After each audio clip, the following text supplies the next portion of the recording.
And with Alexis, I got this, and she called it out. Alexis actually called this out when she was talking to my friends with about Tressa.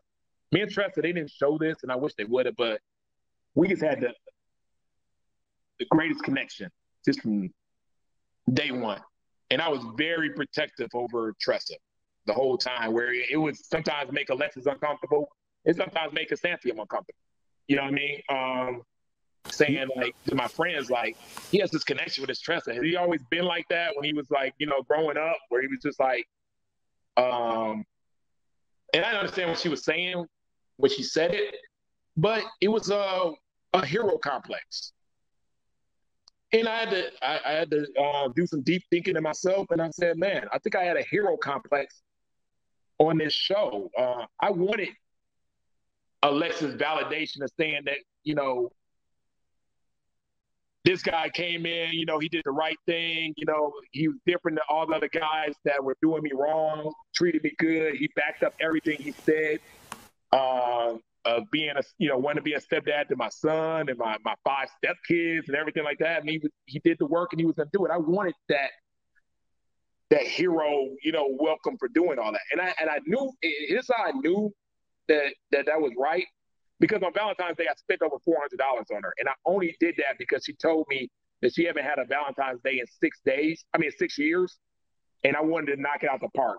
And then when she told me at the end, I thought it was a compliment, but it wasn't a compliment. She said, there go Ryan again, going above and beyond.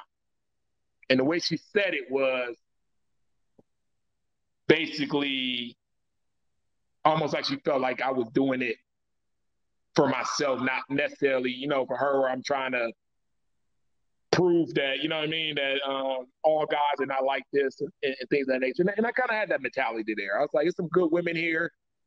Some of these guys, from the stories I was hearing, ain't stepped up.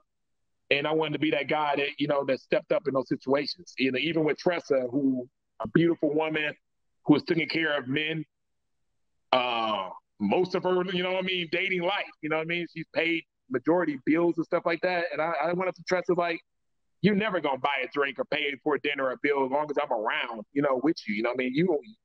You are great. You need a man to step up. I can't believe nobody has done this. And I mean it. And to this day, I keep that promise with her. But I guess I was kind of. Can I ask a question? Yeah. Because obviously everyone keeps coming out and being like, we love Tressa, we love Tressa, we love Tressa. But what we saw, none of you guys stuck up for it. I'm going to be honest with you. None of you stuck up for it, it seemed like. So I know you. No, they just didn't show it. I was sticking up to her through the whole thing. It was so funny. I even had this time of deliberation when I stood up and I was like, come on, guys. I was like, y'all missing the point. Y'all can literally be sitting there watching the game, laying back on those big old beautiful pillows of Tressa, getting a scalp massage with your drink in your hand, having the most bomb conversation with the coolest woman in the world. Like, why would you not want that? She's amazing. Me and Tressa had a connection. Me and Tressa almost kissed in my car. We had to stop each other. And the only reason we didn't was just, I told her, before I kiss somebody, I'm dating all these women. I want to make sure that's the right one for me. I'm only going to kiss one time and, for this party and just know, I want to know more of the stage. It was earlier there. I want to know more of who I have a connection with and want to be with before I can start kissing. And she respected that and it was there. But our problem wasn't the connection, attraction, affection. It was just, like I said, it was time for Tressa to kind of build her business. She's been taking care of a daughter and a man for so long.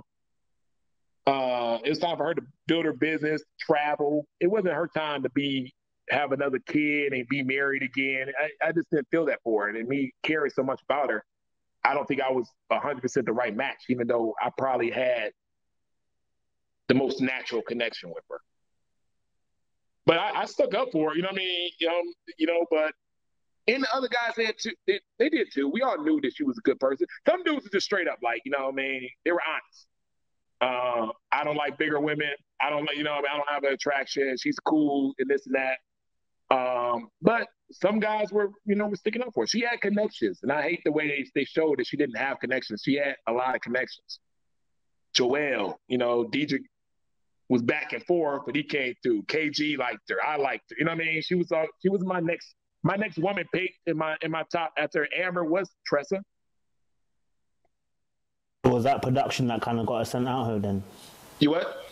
Was that production that kind of sent her home then? Because obviously there's guys that on.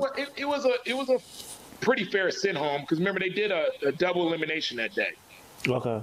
For 2 women. And when you're double eliminating, I mean, you're knocking out 20% of the field in one hit. You know what I mean? One hit. So, you know what I mean? On a double elimination, nobody could be mad about getting sent home because it's 20% gone just like that. And that was the time her and Stacey got sent home at the same time. She knew that was about the time that she probably was going to go. It was probably up to Diedrich to see if he had a connection with her to, you know, for her to stay, and he just didn't. So yeah, it was. She knew. I talked to her every day. You know, she knew it was coming. So that wasn't production.